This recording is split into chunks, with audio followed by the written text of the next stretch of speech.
கர்த்தருடைய பரிசுத்த நாமத்திற்கு மகிமை உண்டாகட்டும். இந்த அதிகாலை வேளையில் நேரலையில் இணைக்கப்பட்டிருக்கிற ஒவ்வொருவரையும், நேரடியாய் ஆலய வளாகத்தில் வந்து கர்த்தருடைய வார்த்தையை கேட்கிற ஒவ்வொருவரையும் வானத்தையும் பூமியும் படைத்த ஆண்டவராக இயேசுவின் நாமத்தில் உங்களை அன்போடு நான் வாழ்த்துகிறேன். அற்புதர் இயேசு ஊழியத்தின் சார்பாக உங்கள் அத்தனை பேருக்கும், நேரலையில் இணைக்கப்பட்டவர்களுக்கும் வாழ்த்துதலை நான் பதிவு செய்து கொள்கிறேன். இந்த காலை தியானத்திற்கென்று தேவனால் கொடுக்கப்பட்ட வார்த்தை, தெரிந்து கொள்ளப்பட்ட வார்த்தை, முன்குறிக்கப்பட்ட வார்த்தை பிலிப்பியருக்கு எழுதின நிருபம் 2ஆம் அதிகாரம் 12வது வசனம், 271வது பக்கம், புதிய ஏற்பாடு. ஆதலால் எனக்கு பிரியமானவர்களே, நீங்கள் எப்பொழுதும் கீழ்ப்படிகிறபடியே நான் உங்களுக்கு சமீபமாயிருக்கிற பொழுதும் மாத்திரமல்ல, நான் தூரமாயிருக்கிற இப்பொழுதும் அதிக பயத்தோடும் நடுக்கத்தோடும் உங்கள் இரட்சிப்பு நிறைவேற பிரயாசப்படுங்கள். ஏனெனில் தேவனே தம்முடைய தயவுள்ள சித்தத்தின்படி விருப்பத்தையும் செய்கையையும் உங்களில் உண்டாக்குகிறவராய் இருக்கிறார். நான் வீணாக ஓடினதும் வீணாக பிரயாசப்பட்டதுமில்லை என்கிற மகிழ்ச்சி கிறிஸ்துவின் நாளில் எனக்கு உண்டாயிருப்பதற்கு ஜீவ வசனத்தை பிடித்து கொண்டு உலகத்திலே சுடர்களைப் போல பிரகாசிக்கிற நீங்கள் கோணலும் மாறுபாடுமான சந்ததியின் நடுவிலே குற்றமற்றவர்களும் கபடற்றவர்களும் தேவனுடைய மாசற்ற பிள்ளைகளாய் இருக்கும்படிக்கு எல்லாவற்றையும் முறுமுறுப்பில்லாமலும் தர்க்கிப்பில்லாமலும் செய்யுங்கள். கர்த்தருடைய பரிசுத்த நாமத்திற்கு மகிமை உண்டாகட்டும்.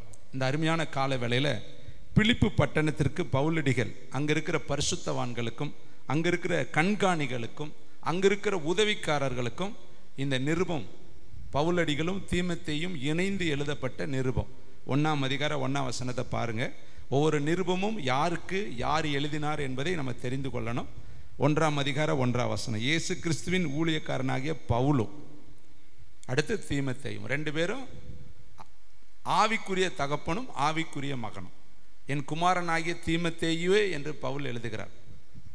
வாலிபனாகிய தீமோத்தேயு என்று எழுதுகிறார். அப்போ தீமோத்தேயு இளம் வாலிபன், பவுலடிகள் முதிர்ந்த அனுபவம் உள்ளவர். அப்போ 2 பேரும் இணைந்து ஒரு பட்டணத்துக்கு எழுதுறாங்க. அங்கே யாருக்கெல்லாம் எழுதுறாங்க? பிலிப்பு பட்டணத்தில் கிறிஸ்து இயேசுவுக்குள்ளான பரிசுத்தவான்கள் அனைவருக்கும், அந்த பட்டணத்தில் இருக்கிற பரிசுத்தவான்கள் அனைவருக்கும், அந்த பட்டணத்தில் இருக்கிற கண்காணிகள், தேவனுடைய ஊழியத்தை கண்காணிக்கக்கூடியவர்கள், சபையை கண்காணிக்கக்கூடியவர்கள், பரிசுத்தவான்களுடைய வாழ்க்கையை கண்காணித்து அவர்களுக்கு நல்வழிகளை காட்டக்கூடிய அத்தனை கண்காணிகளுக்கும், காவக்காரர்களுக்கும் அல்லது ஊழியக்காரர்களுக்கும், இன்னும் எழுதுகிறார் உதவிக்காரர்களுக்கும், ஊழியத்தில் உதவியாக இருக்கிற உதவிக்காரர்களுக்கும் எழுதுகிறதாவது.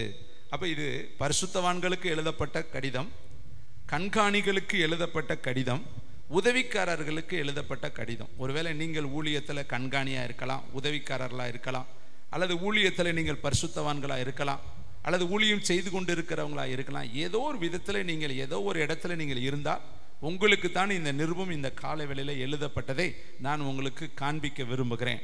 என்ன எழுதுறாரு? அப்படி 12ஆம் வசனத்தை மட்டும்தான் நம்ம தியானிக்க போகிறோம். எல்லாரும் 12ஆம் வசனத்துக்கு திரும்பி வருவோம். 2ஆம் அதிகாரம் 12ஆம் வசனம்.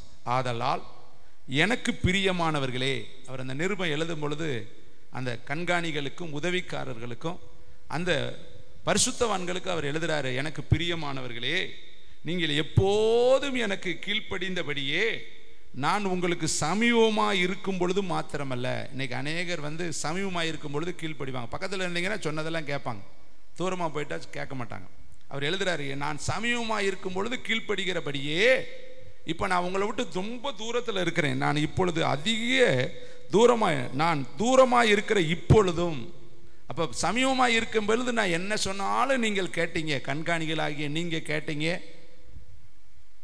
உதவிக்காரராகிய நீங்க கேட்டீங்க, பரிசுத்தவான்களாகிய நீங்க கேட்டீங்க. சமீபமாக இருக்கும் பொழுது நீங்கள் கேட்டீங்க. இப்போ நான் தூரமாக இருக்கும் பொழுது நீங்க முன்னாடி எப்படி கீழ்ப்படிச்சீங்களோ அப்படியே நீங்க கீழ்ப்படியணும்னு அவர் சொல்லாமல் சொல்லி எழுதுகிறார். ஒருவேளை நானும் உங்களுக்கு அருகில் இருக்கும் பொழுது சொன்னதெல்லாம் நீங்கள் கேட்டீங்க. இப்போ உங்களை விட்டு நான் ரொம்ப தூரத்தில் இருக்கிறனால அவர் என்ன சொல்றது, நம்ம என்ன கேட்கறதுன்னு நம்ம இருக்கக்கூடாது. இரட்சிப்பு கர்த்தருடையது. இங்கே வேதம் சொல்லுகிறது பாருங்கள், எதற்காக அவர் இவ்வளவு வலியுறுத்துறாரு. அந்த வசனத்தில் 3 ஆழமான சத்தியத்தை அவர் அழகாய் அதிலே கடைசியில் சொல்றாரு. அந்த வசனத்தை கூர்மையை பாருங்க. நான் உங்களுக்கு சமீபமாக இருக்கும் பொழுது மாத்திரமல்ல, நான் தூரமாக இருக்கிற இப்பொழுதும் அதிக பயத்தோடும் அதிக நடுக்கத்தோடும், ரெண்டுமே அதில் இருக்குது. அதிக பயமும் அதிக நடுக்கமும். ஊழியத்தில் எப்பயுமே ஒரு பயம் இருக்கணும், ஒரு நடுக்கம் இருக்கணும். ஏன்னா நம்ம ஊழியம் கர்த்தருக்கு செய்கிறோம். சபை என்பது கர்த்தருடையது, சொந்த இரத்தத்தினால் சம்பாதித்த சபை.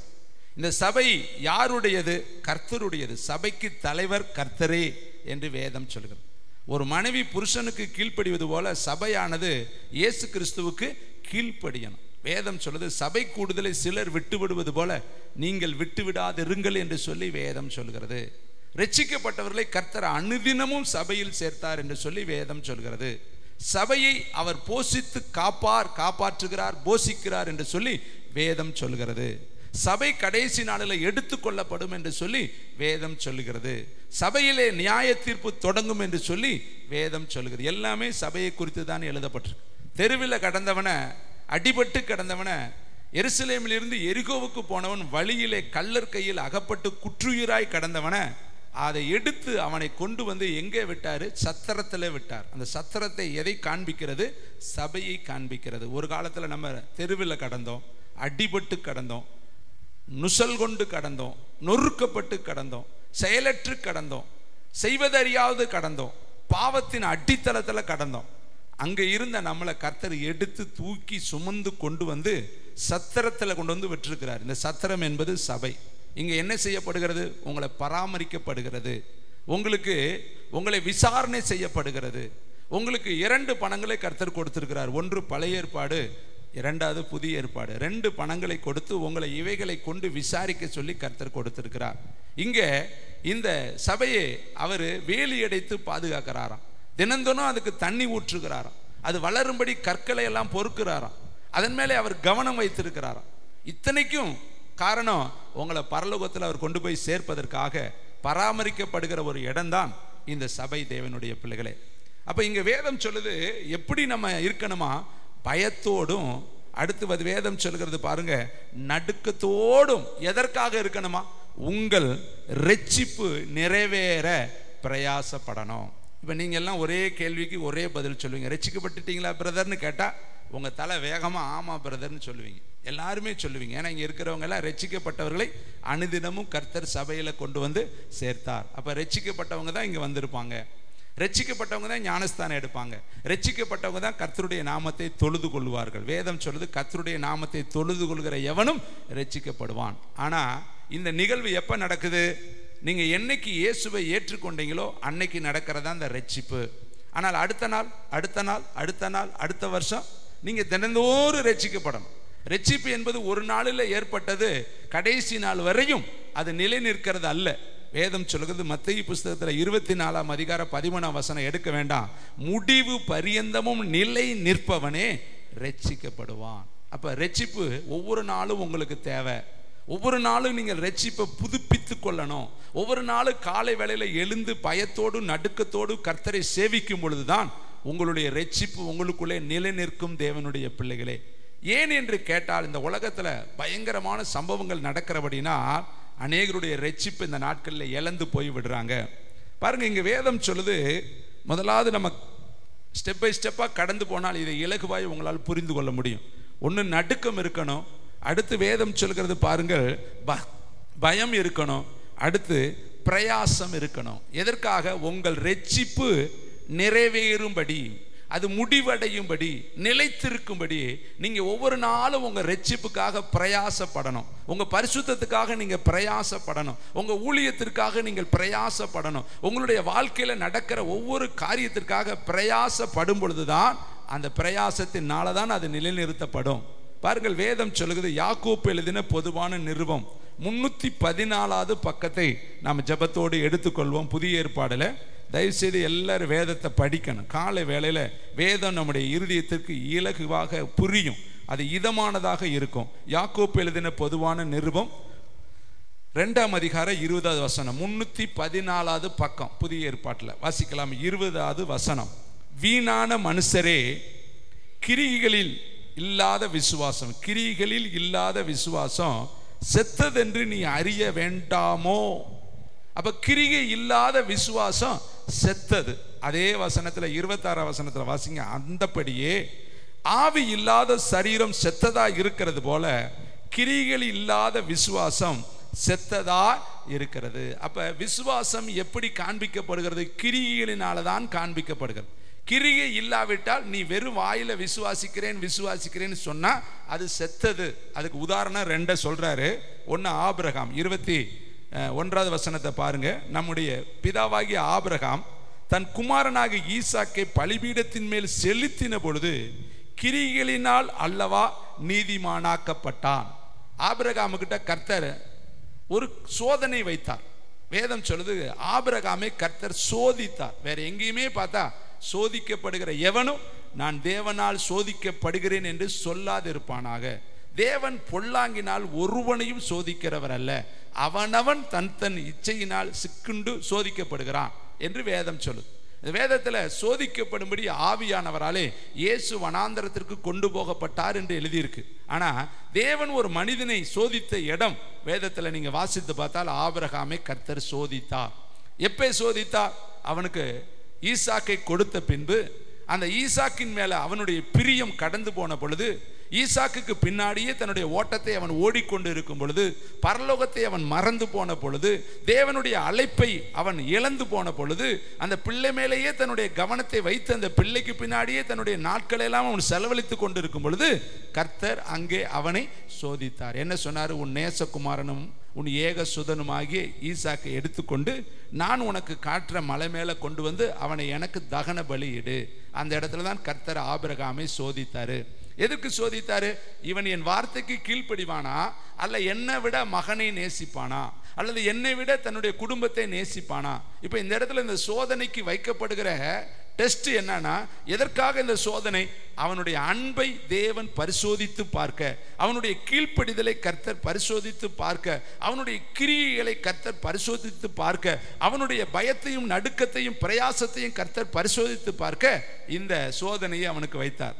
ஒருவேளை அவனுக்கு மட்டும் சோதனை வைக்க மாட்டார். இன்னைக்கு உங்களுடைய வாழ்க்கையிலையும் நீங்க உண்மையிலேயே அவரை நேசிக்கிறீங்களான்னு பார்க்கறதுக்கு சில சோதனைகளை கர்த்தர் அனுமதிப்பார். நீங்க உண்மையிலேயே அவருக்காக ஓடுறீங்களான்னு பார்க்கறதுக்கு சில நெருக்கங்களை கர்த்தர் உங்களுடைய வாழ்க்கையில அனுமதிப்பார். யோசேப்புக்கு பாருங்க எவ்வளவு பெரிய போராட்டம் வந்துச்சு, பரிசுத்த போராட்டம்.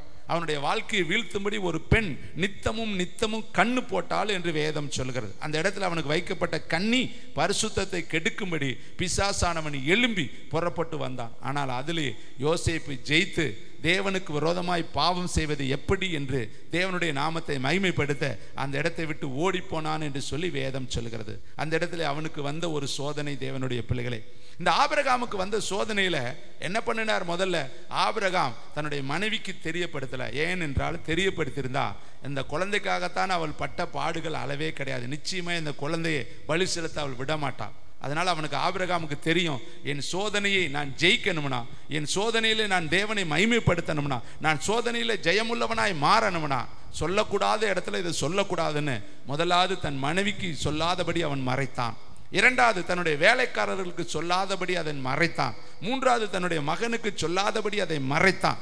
அவன் 2-3 நாட்கள் பிரயாணம் பண்ணி அந்த மோரியா மலைக்கு அவன் போகணும். அந்த 3 நாட்களோ 2 நாட்களோ பல நாட்களோ அவனுக்கு மனதளவில் பலவிதமான போராட்டம். செலுத்தலாமா வேண்டாமா, தகன பலி இடலாமா வேண்டாமா, அல்லது இரத்த பாசத்தின் பக்கம் சாய்ந்தரலாமா, எத்தனையோ சோதனை அவனுடைய மனதில் வந்தது தேவனுடைய பிள்ளைகளே. ஆனாலும் கூட எல்லாவற்றிலும் அவன் ஜெயம் பெற்றவனாய் வேதம் சொல்கிறது.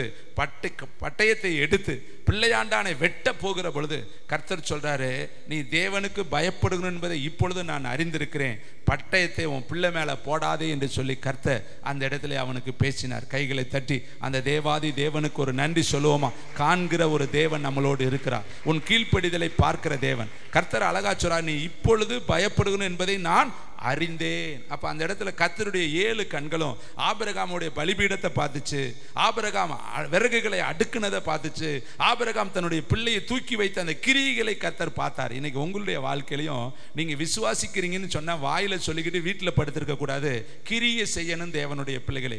கிரியை இல்லாத விசுவாசம் செத்தது என்று எழுதப்பட்டிருக்கு. இன்னைக்கு உங்களுடைய கிரியைகளை கொஞ்சம் பிரயாசப்பட்டு பாருங்களே. வேதம் சொல்லுது, 1 மணி நேரம் என்னோடு கூட விழித்திருக்க கூடாதா?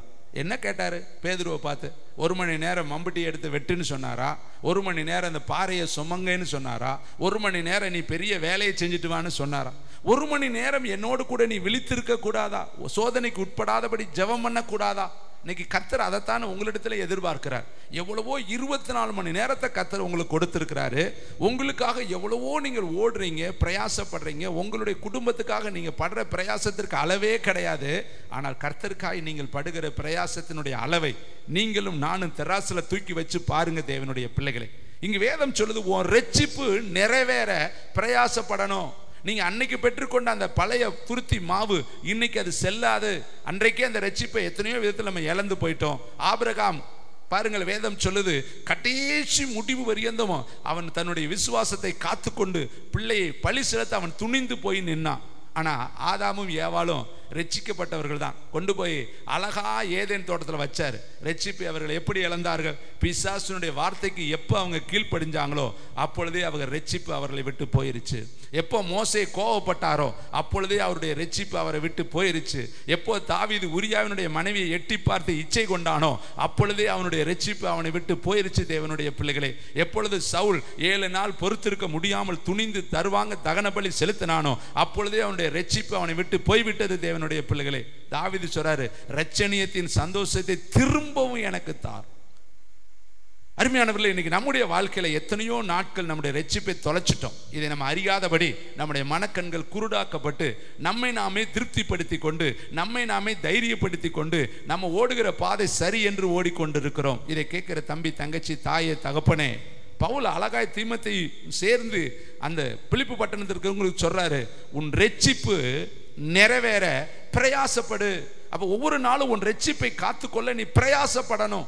அந்த பிரயாசம் உன்னிடத்துல இல்லைன்னா விலை மதிக்க முடியாத அந்த ரட்சிப்பு என்கிற மகுடம் உன்னை விட்டு பாதாளத்துக்குள்ள அது கடந்து போயிடும். உன்னை விட்டு பிசாசு எடுத்து போட்டுருவான். தேவனுடைய பிள்ளைகளே, அது நிலையா இருக்கிற ஒன்று அல்ல, உன் கிரியினாலே காத்துக்கொள்ளக்கூடிய ஒன்றாய் இருக்கிறது. பாருங்கள், வேதம் சொல்கிற இன்னும் சில காரியங்களை உங்கள் மத்தியில் வைக்கிறேன். 2 தீமோத்தேயு புஸ்தகம் 292வது பக்கத்தை எடுத்துக்கொள்வோம். 292வது பக்கம்லாம் ஏன் சொல்றோம்னா நீங்க டக்குன்னு எடுப்பதற்காக சொல்லுகிறோம். 2 தீமோத்தேயு 2ஆம் அதிகாரம் 6வது வசனத்தை வாசிக்கலாம். பிரயாசப்பட்டு பயிரிடுகிறவன் பலனில் முந்தி பங்கடைய வேண்டும். பிரயாசப்பட்டு பயிரிடுகிறவன். நான் ஒரு மனுஷனுடைய தோட்டத்தை கடந்து போனேன், அது முள்வேலியாய் கடந்துச்சுங்கிறார். சோம்பேறியினுடைய நிலம் அது எப்படி இருக்குமா? முள்ளு குறுக்குமாய் இருக்குமா? சோம்பேறியினுடைய இருதயம் பிசாசுனுடைய தொழில் கூடம் என்று சொல்லி வேதம் சொல்லுகிறது. நீதிமொழிகளை படிச்சு பாரு. சோம்பேறியே, எப்பொழுது நீ தூக்கத்தை விட்டு எழுந்திருப்பாய், எவ்வளவு நேரம் நீ படுத்து கொண்டு இருப்பாய், உன்னுடைய தரித்திரம் வழிபோக்கனை போல வரும் என்று சொல்லி வேதம் சொல்லுகிறது. நிறைய வேதத்துல சோம்பேறிகளை குறித்து எழுதப்பட்டு இருக்கிறது. இங்கு பாருங்க, வேதம் சொல்லுது, பிரயாசப்பட்டு பயிரிடுகிறவன். ஒருவேளை விவசாயம் பண்ற நீங்க நினைக்கலாம், ஆகா நல்ல பயிரை பத்தி சொல்றாரு, நெல்லு பயிரா இருக்குமோ, சோள பயிரா இருக்குமோ, கம்மம் பயிரா இருக்குமோ, அல்லது ஏதாவது வெண்டிக்காய் மற்ற இருக்க காய சொல்றாரா? இல்லைங்க, அதை பயிரிட சொல்லல. ஆவிக்குரிய வார்த்தைகளை நீ பயிரிட என்று கர்த்தர் சொல்றாரு. விதை விதைக்கிற நீங்கள், நீர்வளம் பொருந்தின இடத்துல விதை விதைக்கிற நீங்கள் பாக்கியவான்கள். சமயம் வாய்த்தாலும் வாய்க்காவிட்டாலும் ஜாக்கிரதையாய் ஜெபிக்கிற, பிரயாசப்பட்டு ஊழியம் செய்கிற நீங்கள் பாக்கியவான்கள் என்று சொல்லி வேதம் சொல்கிறது. பவுல் அதை அழகா எழுதுவார். பிரயாசப்பட்டு வார்த்தை என்கிற விதையை நீ பயிரிடும் பொழுது 4 விதையை கர்த்தர் சொல்றார். ஒரு விதை பாதையில விழுந்துருச்சான், ஒரு வித முள்ளுல விழுந்துருச்சான், ஒரு வித கற்பாறையில விழுந்துருச்சான், ஒரு வித நல்ல நிலத்துல விழுந்துச்சான். விதைத்தவர் ஒருவர் தான். 4 விதைகளுக்குள்ளேயும் வல்லமை இருக்கு. தேவனுடைய வார்த்தையானது இருபுறமும் கருக்குள்ள பட்டயம். தேவனுடைய வார்த்தையானது மண்குகையில் புடமிடப்பட்ட இதோ சுத்த வெள்ளிக்கு ஒப்பான ஒரு வார்த்தை. அது 7 தினம் புடமிடப்பட்ட வார்த்தை என்று வேதம் சொல்லுது. எபிரேயர்ல வாசித்து பார்த்தால் தேவனுடைய வார்த்தை ஜீவனும் வல்லமை உள்ளது, கேட்கிறவங்களையும் பேசுறவங்களையும் பார்க்கிறவங்களையும் ஊன்ற குத்தக்கூடிய வார்த்தை. அப்படிப்பட்ட வல்லமையுள்ள வார்த்தை தான். ஆனா விழுந்த இடம் 4. ஒரு இடம் பாதை, அது பாதையில மண் இல்லை, அது போக்குவரத்து இருக்கிற இடம். அதை பறவைகள் கொத்தி கொண்டு போனதான் அந்த வார்த்தைய.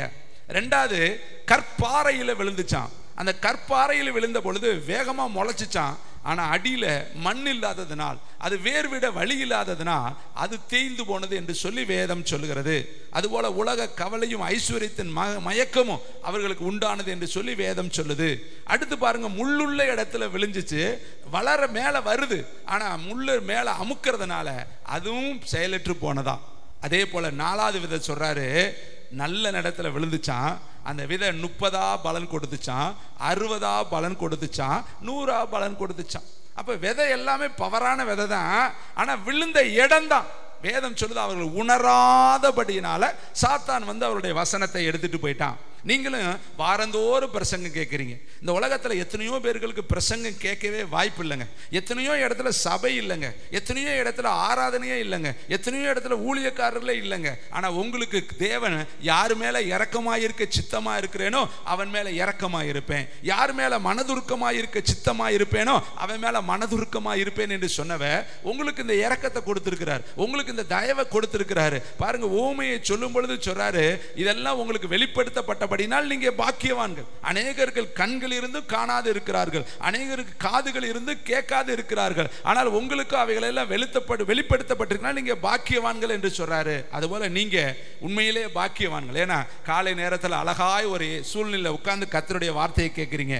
எத்தனையோ பேர் இடத்துல சபை இல்லைங்க, எத்தனையோ இடத்துல ஆராதனைக்கான எந்த விதமான அட்மாஸ்பியர் இல்லை. நாமும் கூட ஒரு காலத்தில் செட்டில் ஆராதித்தோம், ஒரு காலத்தில் இதோ ஓப்பன் பிளேஸ்ல காத்து அடிச்சா செட்டெல்லாம் பறக்கும், அப்படி காலத்துல இருந்தோம். நம்ம பிரயாசத்தை பார்த்த கர்த்தர் இந்த அருமையான ஒரு இடத்துல நம்மளை அமர பண்ணி இருக்கிறார். இப்படியெல்லாம் செய்த அந்த கர்த்தருக்காக நாம நம்முடைய பிரயாசத்தை செலவழிக்காமல் இருந்தால், நாம நம்முடைய ஓட்டத்தை செலவு செய்யாமல் இருந்தால், தேவனுடைய வருகையில என்ன பதில் சொல்லுவோம்? தேவனுடைய பிள்ளைகளே, இங்கு பாருங்க, வேதம் சொல்லுது பிரயாசப்படும் பொழுதுதான் பலனில முதல் பங்கு கிடைக்குமா. அப்ப ஆபிரகாம் தன்னுடைய பிள்ளையை கொண்டு போய் பிரயாசத்தோடு விதைக்க போனா, கர்த்தர் அந்த பிரயாசத்தை பார்த்து, நீ தேவனுக்கு பயப்படுகிறவன், உன்னிடத்துல கிரிகை இருக்கிறது, உன்னிடத்துல நற்பலன் இருக்கிறது, உனக்கிட்ட கர்த்தருக்கு பயப்படுகிற பயம் இருக்கிறது, நீ கர்த்தருடைய வார்த்தைக்கு நடுங்குகிறவன் என்பதை நான் இப்பொழுது அறிந்தேன் என்று கர்த்தர் அந்த இடத்துல ஆபிரகாமோடு பேசினார். இன்னும் பாருங்களேன், ஒரு சில வசனங்களை உங்கள் மத்தியில் வைக்கிறேன். 334வது பக்கம், புதிய ஏற்பாடு, வெளிப்படுத்தல் புஸ்தகம் 2ஆம் அதிகாரம் 3வது வசனத்தை வாசிக்கலாம். 334வது பக்கம், வெளிப்படுத்தல் புஸ்தகம். தேங்க்யூ வண்டர்ஃபுல் தி ஹோலி ஸ்பிரிட். 2ஆம் அதிகாரம் 3வது வசனத்தை வாசிக்கலாம். நீ சகித்து கொண்டிருக்கிறதையும் பொறுமையாயிருக்கிறதையும் என் நாமத்தின் நிமித்தம் இளைப்படையாமல் பிரயாசப்பட்டதையும் அறிந்திருக்கிறேன். இங்கு ஒரு சபை, 7 சபையில முதல் சபை எபேசு சபை. இந்த எபேசு சபையை குறித்து கர்த்தர் எழுதி வைத்திருக்கிறார். என்ன எழுதுறார் அந்த சபையை குறித்து? 2வது வசனத்தை நான் வாசிக்கிறேன். உன் கிரியைகளையும் உன் பிரயாசத்தையும் உன் பொறுமையையும் நீ பொல்லாதவர்களை சகிக்க கூடாமல் இருக்கிறதையும் அப்போஸ்தலர் அல்லாதவர்கள் தங்களை அப்போஸ்தலர் என்று சொல்லுகிறதையும் நீ சோதித்து அவர்களை பொய்யர் என்று கண்டறிந்ததையும் நீ சகித்து கொண்டிருக்கிறதையும் பொறுமையாயிருக்கிறதையும் என் நாமத்தின் நிமித்தம் இளைப்படையாமல் பிரயாசப்பட்டதையும் அறிந்திருக்கிறேன். இளைப்படையாமல் பிரயாசப்பட்டதையும் அறிந்திருக்கிறேன். என் நாமத்தின் நிமித்தம் இளைப்படையாமல் அப்படின்னா சோர்ந்து போகாமல், வாலிபர்கள் இட்டறி விழுவார்கள் என்று வேதம் எழுதப்பட்டிருக்கு. அநேக என்ன செய்வாங்க, ஆத்துமாவில் சோர்ந்து போயிடுவாங்க, இழைச்சு போயிடுவாங்க. அதுக்கு மேலே எங்களால் ஓட முடியல பிரதர், எங்களுக்கு ரொம்ப கஷ்டமாக இருக்குது. எங்கள் கஷ்டம் உங்களுக்கு தெரியுமா? எங்கள் குடும்ப பிரச்சனை, என் கணவன் பிரச்சனை, என் பிள்ளைகள் பிரச்சனை, என் நில பிரச்சனை, என் வேலை பிரச்சனை, என்னுடைய வியாபார பிரச்சனை, என் சரீர பிரச்சனை, என் மனதில் இருக்கிற பிரச்சனை, இதெல்லாம் எங்களை இளைப்பாடை பண்ணிருச்சுன்னு சொல்லி இன்னைக்கு அநேகர் இளைப்படைந்து போய் இருக்கிறாங்க. வேதம் சொல்லுது, வருத்தப்பட்டு பாரம் சுமக்கிறவர்களே நீங்கள் எல்லாரும் என்னிடத்தில் வாருங்கள், நான் உங்களுக்கு இளைப்பாறுதலை தருவேன். கர்த்தர் சொல்றாரு, நீ எப்படி செம சுமந்துக்கிட்டு இருந்தாலும் கர்த்தரிடத்துல வா, அவர் உனக்கு இளைப்பாறுதலை தருவாரு. இங்கு பாருங்க, வேதம் சொல்லுது, இந்த எபேசு சபையை பார்த்து கர்த்தர் சொல்றாரு, உன் பிரயாசத்தை நான் அறிந்திருக்கிறேன். எப்படி பிரயாசம்? என் நாமத்தின் நிமித்தம் இளைப்படையாத பிரயாசம், அப்படின்னா சோர்ந்து போகாதபடி.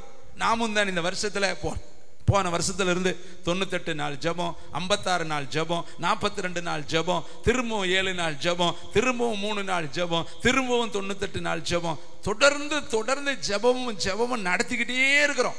இப்ப கடைசியில இப்படியே நடத்தி இப்ப 15 நாள் ஃபாஸ்டிங் பிரேயர் போட்டு நடத்திக்கிட்டு இருக்கோம். எதற்காக? பிரயாசம். கர்த்தருக்காக எதையாவது ஒண்ணு செய்யணுமே. வீட்டில் இருந்தால் சும்மா தானே இருப்போம், வீட்டில் இருந்தால் வீட்டுக்காரரை தானே, கிளவிகள் பேச்சை தானே பேசிக்கிட்டு இருப்போம். நீங்கள் அவருக்கு வீட்டுக்காரரை பார்க்க, வீட்டுக்காரர் ஒன்னையை பார்க்க, 2 பேரும் புறணியை பேச, தேவையில்லாத பிரச்சனையை தூண்ட, வீட்டில் சண்டை தானே நடக்கும். ஆனால் தேவனிடத்தில் வந்தா, என் வீடு சகல ஜனங்களுக்கு ஜெப வீடு எனப்படும்.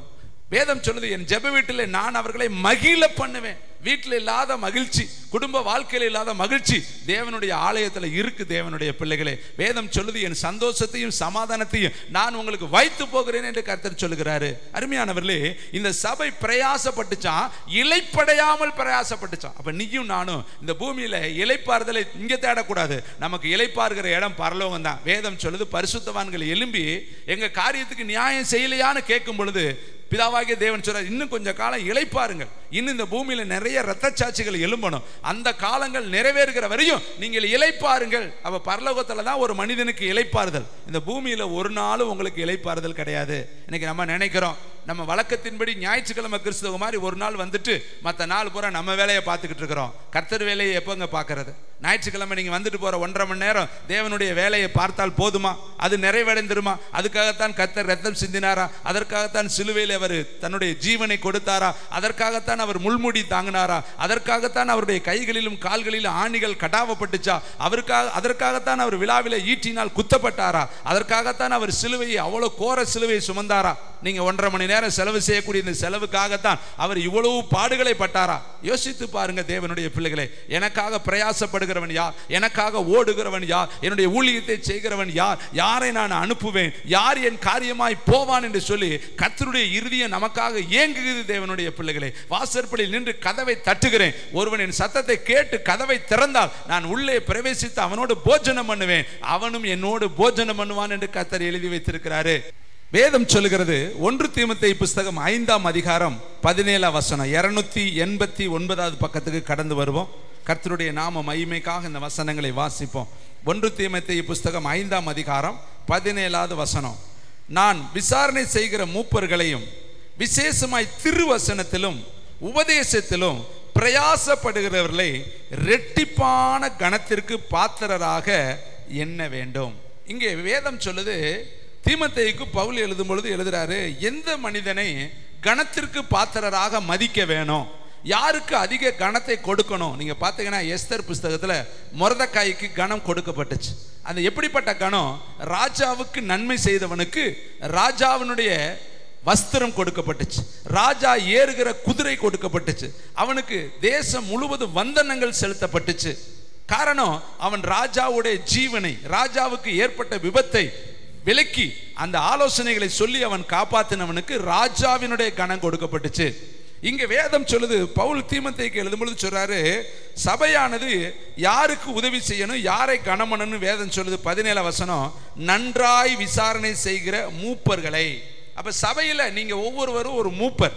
நீங்க என்ன பண்ணணும்? முதல்ல விசாரிக்கணும், சபையில எப்படி இருக்கு, சபையில என்ன போக்குல போய்கிட்டு இருக்கு, சபையில இருக்கிற எல்லாரும் நல்லா இருக்கிறாங்களா, சபை எப்படி இருக்கு, சுத்துமுத்தல் எப்படி இருக்கு, உங்க வீட்டை சுத்தி எத்தனை முறை பாக்குறீங்க, இந்த சபையை சுத்தி எத்தனை நாள் நீங்க பார்த்துருக்கிறீங்க, இந்த சபையில் நடக்கிற காரியங்களை என்ன விசாரிச்சிருக்கிறீங்க, உங்க பக்கத்தில் இருக்கிறவங்க எப்படி இருக்காங்களான்னு ஒரு வார்த்தை விசாரிச்சிருக்கிறீங்களா? யோசித்து பாருங்க தேவனுடைய பிள்ளைகளே. ஒருவரை ஒருவர் தங்களிலும் மேலா நினைங்கன்னு வேதம் சொல்லுது. ஒருவரை ஒருவர் ஊக்கமாய் அன்பு கூறுங்கள்னு வேதம் சொல்லுது. ஒருவர் மேல் ஒருவர் பச்சமாய் இருங்கள் என்று வேதம் சொல்லுது. நீ உன்னை நேசிப்பது போல நீ பிறனை நேசி என்று வேதம் சொல்லுது. ஆனா வேதத்துக்கு நமக்கும் வாழ்க்கைக்கும் எவ்வளவு டிஸ்டன்ஸ் இருக்கிறத யோசித்து பார்க்கணும். நம்ம வருகிறோம் போகிறோம், இது ஒரு இடமாய் நம்ம வைத்திருக்கிறோமே ஒழிய இது தேவனுடைய ஆலயம், இது தேவனுடைய அரண்மனை, இது தேவனுடைய வீற்றிருக்கிற கொலுமண்டபம், இது எப்படி இருக்கிறது? வேதம் சொல்லுது, தாவீது தேவனுடைய ஆலயத்தில் ஆராய்ச்சி செய்யும்படி ஆலயத்தில் தங்கியிருப்பதையே நான் நாடுகிறேன் என்று அவர் எழுதுறாரு. நமக்கு எங்கெங்கயோ போறதுக்கு நேரம் இருக்கு, ஆனா ஆலயத்திற்கு போவதற்கு நேரம் இல்லை. ஆலயத்தில் வந்து கர்த்தரை தொழுது கொள்வதற்கு நேரம் இல்லை. எங்கெங்கயோ சுற்றி பார்ப்பதற்கு நமக்கு வாய்ப்பு இருக்கு, விருப்பம் இருக்கு, ஆனா ஆலயத்தை சுற்றி பார்க்க நமக்கு விருப்பம் கிடையாது. ஆலயத்தில் நடக்கிற காரியத்தின் மேல நம்முடைய மனதை செலுத்த விருப்பம் கிடையாது. இங்கு வேதம் சொல்லுது பாருங்கள், நன்றாய் விசாரணை செய்கிற மூப்பர்களையும் விசேஷமாய் திருவசனத்திலும் உபதேசத்திலும் பிரயாசப்படுகிறவர்களை இரட்டிப்பான கனத்திற்கு பாத்திரராக எண்ண வேண்டும். யார ரெட்டிப்பான கனம் கொடுக்கணும்? ஒரு கணம் அல்ல, 2 கணம். யாருக்கு கொடுக்கணும்? பிரயாசப்படுகிறவர்கள். அடுத்து திருவசனத்திலும் உபதேசத்திலும் பிரயாசப்படுகிறவர்களை ரெட்டிப்பான கணத்திற்கு பாத்திரராக எண்ண வேண்டும். நம்ம ஒருத்தருக்கு பார்த்த உடனே ஒருத்தர் நம்மளை மதிக்கணும்னா நம்முடைய கிரிகை ரொம்ப முக்கியம். தேவனுடைய பிள்ளைகளை நம்ம நினைக்கிறோம் என்னை யாருமே சட்டம் பண்ண மாட்டாங்கன்னா என்ன காரணம்? நம்முடைய கிரிகை இல்லை. தேவன் எதிர்பார்க்கிற நற்கனிகள், தேவன் எதிர்பார்க்கிற அன்பு, சந்தோஷம், சமாதானம், நீடிய பொறுமை, தயவு, சாந்தம், இச்சையடக்கம், விசுவாசம், நற்குணங்கள் நமக்குள்ள இல்லாததுனால தான் பிறர்கள் நம்மளை பார்க்கும் பொழுது அந்த கணம் நமக்கு கிடைக்கல. தேவனுடைய பிள்ளைகளே, அருமையானவர்களே, இன்னும் பாருங்களேன், வேதம் சொல்லுது சங்கீதங்களின் புஸ்தகம் 1:127 சங்கீதத்தில் 1வது வசனத்தை தயவு செய்து எல்லாரும் வாசித்து பார்க்கலாம். கர்த்தருக்கு மகிமை உண்டாக வசனங்களை நம்ம படித்தா தான் அது மனசில் நிற்கும். இங்கே உங்களுக்கு புரியாவிட்டாலும் வீட்டுக்கு போகிறப்ப இந்த வசனம் நிச்சயமாக உங்களோடு பேசும். கர்த்தர் வீட்டை கட்டாராகில் அதை கட்டுகளுடைய பிரயாசம் விருதா. கர்த்தர் நகரத்தை காவாராகில் காவலர் விழித்திருக்கிறது விருதா. நம்ம இன்னைக்கு நம்ம வீட்டை கட்டுறதுக்கு என்னென்னமா பிரயாசப்படுறோம் தெரியுமா? ஒருவன் அதிகாலை வேலையில எழுந்து நேரப்பட வேலையில தரித்திருந்து, அடுத்த வசனம் பாருங்க, நீங்கள் அதிகாலை எழுந்து நேரப்பட. இப்ப இங்க நம்முடைய ஆலயத்துக்கு வருவதை விட வீட்டில் நம்ம வேலை செய்யறது ரொம்ப நேரம் வேலை செய்யறோம். நேரப்பட வேலைகளை தரித்து முடிவில் வருத்தத்தின் அப்பத்தை சாப்பிடுகிறதும் விருதா. அவரே தமக்கு பிரியமானவனுக்கு நித்திரை அளிக்கிறார். வீடு கட்டுகிறவர்கள் கர்த்தர் வீட்டை கட்டணும். உன் மனைவி பிள்ளைகளை, உன் குடும்பத்தை, உன் பொருளாதாரத்தை கர்த்தர் கட்டணும். இல்லாட்டி நீ படுற பிரயாசம் வேஸ்ட் தான். நீயா கட்ட முடியாது. நீ நினைக்கிற நம்முடைய பிள்ளைகளை கண்ட்ரோல் பண்ணிடலாம், நம்முடைய மனைவியை கண்ட்ரோல் பண்ணிடலாம், நம்முடைய புருஷனை கண்ட்ரோல் பண்ணிடலாம், நம்முடைய குடும்பத்தினுடைய தேவைகளை நம்முடைய கண்ட்ரோலின் பவர்ல கரெக்ட் பண்ணிடலாம் நினைச்சேன்னா முடியாது. வேதம் சொல்லுது, என்னை அல்லாமல் உங்களால் ஒன்றும் செய்யக்கூடாது. கர்த்தர் எழுதிட்ட கூடாது, முடியாது. கர்த்தர் இல்லாமல் ஒன்றையும் செய்ய முடியாது. பாருங்களே, பாபேல் கோபுரம் கட்டினார்கள். நீங்கள் ஆதியாகம புஸ்தகத்தில் வாசித்து பார்த்தா அவங்க கட்டினது வேதம் சொல்லுது 11ஆம் அதிகாரம் 4வது வசனத்தை எனக்கு நீங்கள் கொஞ்சம் ஒத்துழைப்பு கொடுத்து வேகமாக எடுக்கணும். ஏன்னா வசனத்தை நம்ம படிச்சாகணும். நான் வேகமாக சொல்லிட்டு போனால் அது உங்கள் மனதில் படாது. ஆதியாகமம் 11ஆம் அதிகாரம் 4ஆம் வசனம், பின்னும் அவர்கள் நம் பூமியின் மீது எங்கும் சிதறி போகாதபடி நமக்கு ஒரு நகரத்தையும் வானத்தை அளாவும் சிகரமுள்ள ஒரு கோபுரத்தையும் கட்டி நமக்கு பேருண்டாக்க பண்ணுவோம் வாருங்கள் என்று சொல்லி கொண்டார்கள். அடுத்த வசனத்தை நீங்க பின்னாடி 6ஆம் வசனத்தை பாருங்களே. அப்பொழுது கர்த்தர், இதோ ஜனங்கள் ஒரே கூட்டமாக இருக்கிறார்கள், அவர்கள் அனைவருக்கும் ஒரே பாஷை இருக்கிறது, அவர்கள் இதை செய்ய தொடங்கினார்கள், இப்பொழுதும் தாங்கள் செய்ய நினைத்தது ஒன்றும் தடைபட மாட்டாது என்றும் இருக்கிறார்கள். ரெண்டுமே இருக்குது. கட்டுவோம், யாரு தடுக்க முடியும்? ரெண்டு இவங்களே சொல்லிக்கிறாங்க. அவங்க நினைக்கிறாங்க நமக்கு பேர் உண்டாக்கணும், நம்ம பேர் நிலைக்கணும். இப்போ நாம அப்படிதாங்க, நம்ம பிள்ளை நல்லா இருக்கணும், நம்ம குடும்பம் நல்லா இருக்கணும், நமக்கு ஒரு வீடு வேணும், நமக்கு ஒரு தோட்டம் வேணும், நம்ம பேர் அதில் நிலைக்கணும். வேதம் சொல்லுது, ஒரு மனுஷனுடைய மகிமை பூமியிலே பெருகும் பொழுது, அவனுடைய சந்ததிகள் பெருகும் பொழுது, அவன் நிலங்களுக்கெல்லாம் பேர் வைக்கும் பொழுது, நீ அவனை பார்த்து பிரயாசப்படாத, அவனை பார்த்து நீ வருத்தப்படாத. பூமியில் அவன் ஒன்றுமே கொண்டு போவது கிடையாது, அவன் பிள்ளைகள் கூட அவனை மறந்து போயிடுவாங்கன்னு எழுதியிருக்கு. 49ஆம் சங்கீதத்தில் போய் படித்து பாருங்களேன் வேதத்தை. அருமையான தம்பி தங்கச்சி, இங்கு பாருங்களேன், பிரயாசம், வீட்டு குடும்பத்துக்கு பிரயாசம், பிள்ளைகளுக்கு அதெல்லாம் ரைட்டு தான். ஆனால் உங்கள் ரட்சிப்புக்கு நீங்கள் என்ன பிரயாசப்பட்டீங்க? உங்கள் அபிஷேகத்துக்காக நீங்கள் என்ன பிரயாசப்பட்டீங்க? பரலோகத்துக்கு போவதற்காக என்ன பிரயாசப்பட்டீங்க? நீங்கள் பட்ட பாடுகளெல்லாம் உங்களோடு வரப்போகிறது கிடையாதுங்க. உங்கள் சம்பாத்தியம் உங்களோடு வராது, உங்கள் வெள்ளி பொண்ணு உங்களோடு வராது, கட்டாயம் உங்கள் மனைவி உங்களோடு வரமாட்டாங்க, உங்கள் பிள்ளைகள் உங்களோடு வரமாட்டாங்க, நிச்சயமாக 100% உங்களுடைய குடும்பத்தார்கள் யாரும் உங்களோடு வரமாட்டாங்க. ஆனால் நீ கர்த்தருக்காய் படுகிற பிரயாசம் தான் உன் கூட வரும். வெள்ளி பொண்ணு வராது.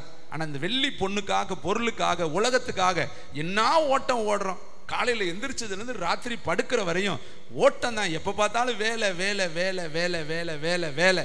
அது என்னத்தை தான் உனக்கு கொடுக்கும்? வெள்ளி பொண்ணை கொடுக்கும். கிருபையை கொடுக்குமா? இரக்கத்தை கொடுக்குமா? தயவை கொடுக்குமா? பரலோகத்தை கொடுக்குமா? அபிஷேகத்தை கொடுக்குமா? காருண்யத்தை கொடுக்குமா? மேன்மையை கொடுக்குமா? தேவ பக்தியை கொடுக்குமா? தேவ சித்தத்தை உனக்கு கொடுக்குமானா நிச்சயமாக 100% கொடுக்காது தம்பி தங்கச்சி. இன்னைக்கு மனுஷன் படுற பிரயாசமெல்லாம் வயிற்றுக்காகத்தாங்க, அவனுடைய குடும்பத்துக்காகத்தாங்க. தேவனுக்காக நம்ம படுற பிரயாசத்தினுடைய அளவை தயவுசெய்து வீட்டில் போய் டைரியில் எழுதி பாருங்க. இன்னைக்கு 24 மணி நேரத்தில் நான் இத்தனை மணி நேரம் வேதம் படித்தேன், இத்தனை மணி நேரம் நான் ஜெபம் பண்ணினேன், இத்தனை பேத்துக்கு நான் சுவிசேஷம் சொன்னேன், இத்தனை மணி நேரம் என் தேவனை நான் திருப்திப்படுத்தினேன், என் கண்களை நான் பரிசுத்தமாய் பாதுகாத்து கொண்டேன், என் உதடுகளுக்கு காவல் வைத்தேன், என் அந்நியர்களை குறித்து பேசாதபடி, அடுத்தவர்களை குறித்து பேசாதபடி என் உதடுகளுக்கு நான் காவல் வைத்தேன் என்று சொல்லி நம்மளால சொல்ல முடியுமா என்பதை யோசித்து பாருங்க. மனுஷன் முகத்தை பார்க்கிறான், தேவனுடைய பிள்ளைகளை கர்த்தர் இருதயத்தை நான் மறந்துடுறேங்க. நம்ம மனுஷனவே பார்த்துக்கிட்டு அலையறங்க. ஒரு தேவன் 7 கண்கள் உள்ளவர் நம்முடைய இருதயத்தை ஒவ்வொரு நாளும் பார்க்கிறாருங்க. உங்க வாழ்க்கையை தெராசில வச்சு பார்க்கிறாருங்க. நியாய தீர்ப்பு கர்த்தருடைய வீட்டில் தொடங்கும் தேவனுடைய பிள்ளைகளை. அப்ப தொடங்கும் பொழுது என்னங்க பதில் சொல்லுவோம்? ஒவ்வொரு நாளும் வருகையை குறித்து ஒரு பயம் நமக்கு இருக்கணுங்க. வருகை குறித்து ஒரு நடுக்கம் இருக்கணுங்க. ஒரு நம்ம ஜீவன் எடுத்துக்கொள்ளப்படுமானால் அந்த ஜீவனுக்கு அந்த இடத்துல போய் நிற்கும் பொழுது என்ன பதில் சொல்லுவோம்? ஆண்டவர் கேட்பாரு, 7 நாளை கொடுத்தேனே, எத்தனை மணி நேரத்தை நான் அவனை கொடுத்தேனே, நீ என்ன செஞ்சான்னு கேட்டா நம்ம என்ன சொல்ல முடியும்? வீட்டுக்கு ஓடுனேன், மாடு மேய்க்க போனேன், ஆடு மேய்க்க போனேன், வேலைக்கு போனேன், அங்கே போனேன், இங்கே போனேன், துவைச்சேன், எடுத்தேன், போனேன், வந்து அதெல்லாம் ஓன் காரியம். ஏன் காரியமா என்ன செஞ்சேன்? 2 சங்கீதம் படித்தேன், ஒரு 5 நிமிஷம் ஜெபம் பண்ணினேன், டிவியில் பார்த்தேன். இதைத்தான் சொல்ல முடியும். இதெல்லாம் செல்லுபடி ஆகாதுங்க. இதெல்லாம் ஆண்டவர் ஒதுக்கி தள்ளிடுவார். நிறைவுள்ள உன்னுடைய கிரியைகளை கர்த்தர் எதிர்பார்க்கிறார். இன்னைக்கு அதனால தான் கர்த்தர் சொல்றாரு, உன்னுடைய ரட்சிப்பு நிறைவேற பிரயாசப்படணும். வேதத்தில் நிறைய காரியம் நிறைவேறிடுச்சு. ஏரேமியா சொன்னது நிறைவேறினது, ஏசையா சொன்னது நிறைவேறினது, யோவேல் சொன்னது நிறைவேறினது. ஏசப்பா ஓம சொல்லும் பொழுது சொல்றாரு, இது தீர்க்கதரிசிகள் சொன்னது நிறைவேறினது, ஏசையா சொன்னது நிறைவேறினது, மோசே சொன்னதெல்லாம் நிறைவேறிக்கிட்டு இருக்கிற காலம். அப்ப நீங்களும் உங்க ரட்சிப்பு நிறைவேற பிரயாசப்படணும் தேவனுடைய பிள்ளைகளே. இன்னும் ஒரு சில காரியங்களை உங்கள் மத்தியில் சொல்ல விரும்புகிறேன். லூக்கா புஸ்தகம் 5ஆம் அதிகாரம் 5ஆம் வசனத்து 84வது பக்கம் எடுத்துக்கொள்ளலாமா? தேங்க்யூ, வண்டர்ஃபுல் தி ஹோலி ஸ்பிரிட். 84வது பக்கம், லூக்கா 5ஆம் அதிகாரம் 5ஆம் வசனம். அதற்கு சீமோன், ஐயரே, ரா முழுவதும் நாங்கள் பிரயாசப்பட்டு ஒன்றும் அகப்படவில்லை, ஆகிலும் உம்முடைய வார்த்தையின்படியே வலையை போடுகிறேன் என்றான். அந்தபடியே அவர்கள் செய்து தங்கள் வலை கிழிந்து போகத்தக்கதாக மிகுதியான மீன்களை பிடித்தார்கள். ரா முழுவதும் ஒரு தொழில் தெரிஞ்சவங்க, மீனவன், பிறப்பிலேயே மீனவன், வளர்ப்பிலேயே மீனவன், அவங்க குடும்பத்தார்கள் எல்லாம் மீனவர்கள். அவனுக்கு மீன் பிடிக்கிற கலை தெரியும், அவனுக்கு மீன் பிடிக்கிற டெக்னிக்கல் தெரியும், அவனுக்கு மீன் எங்கே வலை போட்டால் கிடைக்கும் என்பது அவனுக்கு தெரியும். ஆனா அன்னைக்கு கிடைக்கலங்க, ஒரு மீன் கிடைக்கல. அவன் சொல்றான், பிரயாசப்பட்டேன், விடிய விடிய விடிய விடிய விடிய பிரயாசப்பட்டேன், ஒண்ணு கூட கிடைக்கல. வலையை திறந்து பார்த்தா வெறும் தவளை தான் இருக்கு, வலையை திறந்து பார்த்தா வெறும் பாம்பு தான் இருக்கு, வலையை திறந்து பார்த்தா வெறும் பாசி தான் இருக்கு. இன்னைக்கு நீங்களும் என்னென்னமோ பிரயாசப்பட்டுட்டு வீட்டில் நிம்மதி இல்லைங்களே, என்னென்னமோ பிரயாசப்பட்டுட்டு கடைசியில் நிம்மதியை நீங்க தூங்கலைங்களே. கணவன் மனைவி பேசி பல வருஷங்கள் ஆகுதுங்க, பிள்ளைகளோடு சமாதானமாக பேசி பல மாதங்கள் ஆகுதுங்க. எத்தனையோ குடும்பத்தில் படுக்கிறப்ப கண்ணீரா படுக்கிறாங்க. காரணம் என்ன தெரியுமா? கர்த்தர் இல்லாத பிரயாசம் வருத்தத்தில் தான் போய் முடியும். இதை கேட்குற தம்பி, தங்கச்சி, தாயே, தகப்பனே, ஊழியர்களே, தேவ சபையே, ஒருவேளை தொலை தூரத்தில் பார்க்குற யாரானாலும் சரி, தேவனுடைய வார்த்தையை உள்ளது உள்ளது என்றும் இல்லது இல்லது என்று சொல்ல வேண்டியது என்னுடைய கடமை. தேவனுடைய பிள்ளைகளே, மனுஷனை நான் திருப்திப்படுத்தினால் நான் தேவனுடைய ஊழியக்காரன் அல்ல என்று வேதம் சொல்லுது. என்னுடைய பேச்சும் பிரசங்கமும் மனுஷ ஞானத்தினால் அல்ல, தேவனுடைய பலத்தினால் அது இருக்கிறபடியினால் தேவனையே நான் மைமைப்படுத்தி உங்கள் மத்தியில் பேசி கொண்டிருக்கிறேன். பேதுரு விடிய விடிய பிரயாசப்பட்டு ஒரு மீன் கூட பிடிக்க முடியல. இங்கே நம்முடைய வாழ்க்கையில எவ்வளவோ தாங்க சம்பாதிச்சு பார்க்குறோம், ஆனால் வீட்டில் என்ன எதுவுமே இல்லைங்க. கடைசியில் பார்த்தா கடன் தாங்க, கடைசியில் பார்த்தா வட்டி தாங்க கட்டிக்கிட்டு இருப்பாங்க, கடைசியில் பார்த்தா நட்டத்தில் தாங்க போய் முடியும். காரணம் என்னன்னா, அந்த பிரயாசத்தில் கர்த்தர் இல்லைங்க. மனுஷன் பிரயாசப்பட்டு வீடு கட்டினா அந்த வீடு நிலைக்காதுன்னு எழுதி இருக்கிறார். கர்த்தர் வீட்டை கட்டாராகில் அதை கட்டுற பிரயாசம் விருதா. கர்த்தர் நகரத்தை காவாராகில் காவக்காரர்கள் விழித்திருக்கிறது விருதா.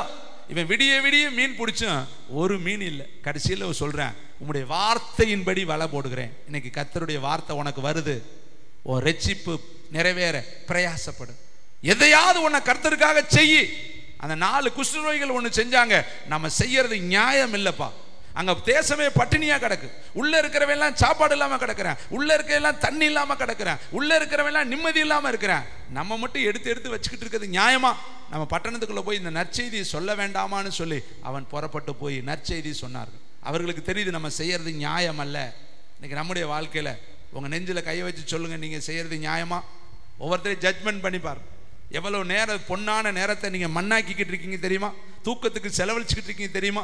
கிளவிகள் பேச்சுக்கு செலவழிச்சுக்கிட்டு இருக்கீங்க தெரியுமா? விருதாவான பிரயாணத்தில் செலவழிச்சுக்கிட்டு இருக்கீங்க தெரியுமா? வேதம் சொல்லுது, அவர்கள் தங்கள் ஆஸ்தியாலே கர்த்தருக்கு ஊழியம் செய்தார்களாம். ஒரு அருமையான சகோதரி தனக்கென்று வைத்திருந்த அந்த பார்த்தீங்கன்னா தைலத்தை, பரிமள தைலத்தை கொண்டு வந்து கர்த்தருடைய தலையில ஊத்துறாங்க. அவளுக்குன்னு வச்சிருந்ததுங்க. அவளுடைய எதிர்காலத்துக்கென்று வைத்திருந்த தைலத்தை கர்த்தருக்குன்னு ஊத்துனாளுங்க. யோசேப்பு தனக்குன்னு வெட்டி வைத்திருந்த கல்றங்க, அவனுக்காக வெட்டி வைத்திருந்த கல்றைய இயேசுவுக்குன்னு தார வார்த்து கொடுத்தாங்க. கர்த்தர் அதை பார்த்தாரு, பாரு, தனக்குன்னு வச்சிருக்க ஒரு கல்றைய, அவனுக்குன்னு வச்சிருந்த அந்த கல்றைய தேவனுக்கென்று கொடுத்தாங்க. இன்னைக்கு நம்முடைய வாழ்க்கையில வேதம் சொல்லுது, அநேகர் தங்கள் ஆஸ்தியினாலே ஊழியம் செய்தார்கள். நீங்க ஆஸ்தியாலெல்லாம் ஊழியம் செய்ய வேணாங்க, உடலால ஊழியம் செய்யுங்க, மனதால ஊழியம் செய்யுங்க. இருக்கிற நேரத்தில் கர்த்தருடைய நாமத்தை மகிமைப்படுத்துங்க. யாரை நான் அனுப்புவேன், யார் என் காரியமாய் போவான் என்று தேவன் துடிக்கிறார். யாருப்பா என்ன, எல்லாரும் உங்க வேலையை பார்த்தா என் வேலையை யார் பார்க்கிறது, எனக்காக யார் திறப்புல நிற்கிறது, என்னுடைய நாமத்தை மகிமைப்படுத்துவது யார்? மோசே சொல்றாரு, வேற யாரையாவது அனுப்புவோம், நான் திக்கு வாங்கி மந்த புத்தி உள்ளவன். கர்த்தர் சொல்றாரு, நீ தானே போகும், உன்னைத்தான் நான் தெரிந்து கொண்டேன். இன்னைக்கு இதை கேட்டுக்கொண்டு இருக்கிற நிறைய சகோதரிகள் கிருபை இருக்குங்க, திறமை இருக்குங்க, தாளந்து இருக்குங்க, வசனம் தெரியுங்க, வெளிப்பாடு தெரியுங்க, இங்க இருக்கிற அநேகருக்கு பிரசங்கியா இருக்கீங்க. ஆனா நீங்க அதை மறைச்சு ஒழிச்சு நீங்க வச்சுட்டு நீங்க உங்க மனதை கடினமாக்கி கொண்டு ஓடுனீங்கன்னா தேவனுடைய வருகையில உங்க ரட்சிப்பு நிறைவேறாதுங்க. உங்க ரட்சிப்பு அது இழந்து போனதாய் போயிடும். கர்த்தருடைய வருகையில எப்படி நம்ம நிற்க முடியும்? இன்னும் நிறைய காரியங்களை நான் உங்கள் மத்தியில் பேச எனக்கு விருப்பம் உண்டு, ஆனால் நேரம் பத்தல. கடைசியில் ஒரு வசனத்தை சொல்லி முடிக்கிறேன். 2 தீமோத்தேயு 4:7 எல்லாரும் எடுத்து வாசிக்கலாமா? கடைசி வசனம் 2 பக்கம் நம்ம 294. கர்த்தருக்கு மகிமை உண்டாகட்டும். 294வது பக்கம். தேங்க்யூ வண்டர்ஃபுல் த ஹோலி ஸ்பிரிட். 2 தீமோத்தேயு புஸ்தகம் 4ஆம் அதிகாரம் 7ஆம் வசனம். எல்லாரும் சேர்ந்து வாசிப்போம். நல்ல உலகத்தில் நமக்கு போராட்டம் உண்டு. இயேசு சொன்னார், உலகத்திலே உங்களுக்கு உபத்திரவம், போராட்டம், கஷ்டம், கண்ணீர், துக்கம், அவமானம், நிந்த, பரியாசம், என் நாமத்தின் நிமித்தம் பொய்யாய் குற்றச்சாட்டப்படும், இதெல்லாம் இருக்கு. இயேசுபாவுக்கு இந்த உலகத்தில் வந்தனங்கள் கிடைக்கல, மாலை மாளிகைகள் கிடைக்கிற, அவரை யாரு கனப்படுத்தி முன்னாடி உட்கார வைக்கல, துரத்தி கல்லை விட்டு அடிச்சாங்க. அவர் போன ஒரே ஒரு பிரயாணம் கழுத மேலே போனார், அது ஒண்ணுதான். அவர் தூங்கின ஒரே ஒரு இடம், ஒரு நாள் படகுல சீசர்களோடு இருக்கும் பொழுது அவர்கள் பேசாதபடினால அங்கே படுத்து தலையணை வைத்தார்னு. அவர் தலை சாய்க்க இடமில்லாதவராய் சுற்றி திரிந்தார். இங்க வேதம் சொல்லுது, பவுல் சொல்றார், நல்ல போராட்டத்தை போராடினேன். அப்ப நம்ம இந்த உலகத்துல தினந்தோடு போராடணுங்க, நல்ல போராட்டத்தை போராடணும். அடுத்து சொல்றாரு, ஓட்டத்தை ஃபினிஷ்டு முடிக்கிறாரு. நான் நல்லா முடிக்கிறேன், இவ்வளவு வருஷம் போராடிட்டேன், ஓட்டத்தை முடிச்சேன். விசுவாசத்தை நம்ம காத்து கொண்டோமா? இந்த கேள்வி நம்ம மத்தியில் ஒரு கொஸ்டின் மார்க் வைக்கிறோம். நம்ம விசுவாசத்தை காத்து கொண்டோமா? சோதனை காலத்தில், வேதனை காலத்தில், வறுமையின் காலத்தில், தரித்திரத்தின் காலத்தில், அவமானத்தின் காலத்தில், நிந்தைகளின் காலத்தில், பரியாசத்தின் காலத்தில், குடும்பத்தில் வரக்கூடிய பிரச்சனையின் காலத்தில் நம்ம விசுவாசத்தை காத்து கொண்டோமா? அடுத்து சொல்றாரு பாருங்க, இது முதல், இந்த நிமிஷம் முதல் எனக்கு ஒரு கிரீடம் இருக்குங்கிறார். நீதியின் கிரீடம் எனக்காக வைக்கப்பட்டு இருக்கிறது. இதாங்க கிரேட் வேர்ட். பவுலுக்கு தெரியுதுங்க, பூமியில் இருக்கும் பொழுது எனக்கு ஒரு கிரீடம் இருக்கு.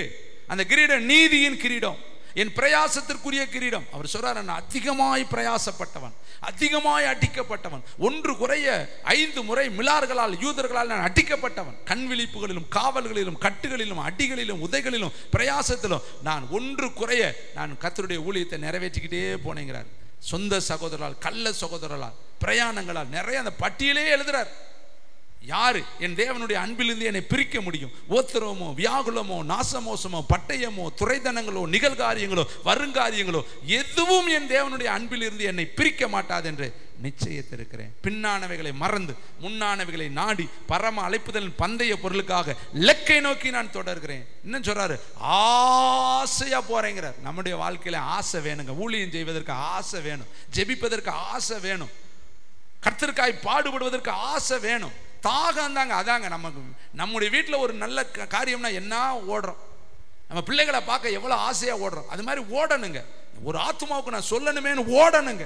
நான் போய் இன்னைக்கு ஜெபிக்கணுமே, என் ஆண்டவரிடத்தில் என் இருதயத்தை ஊற்றணுமேனு ஓடணுங்க. எந்த காரியத்தை செய்தாலும் ஆசையா செய்யுங்க.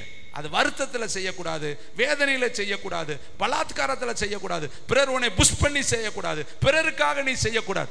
பவுல் சொல்றார், வாழ்ந்திருக்கவும் எனக்கு நல்லா தெரியும், தாழ்ந்திருக்கவும் எனக்கு தெரியும், எல்லா நிலைமையிலும் பரிபூரணப்பட நான் கற்றுக்கொண்டேன். எல்லாரும் ஜெபிக்கும்படி எழுந்து நிற்கலாமா? நல்ல பிதாவே, நீர் கொடுத்த வார்த்தையை ஒன்று மாறாமல் உங்களுடைய பிள்ளைகளிடத்தில் சொல்லி இருக்கிறேன். தரையில் விழக்கூடாது.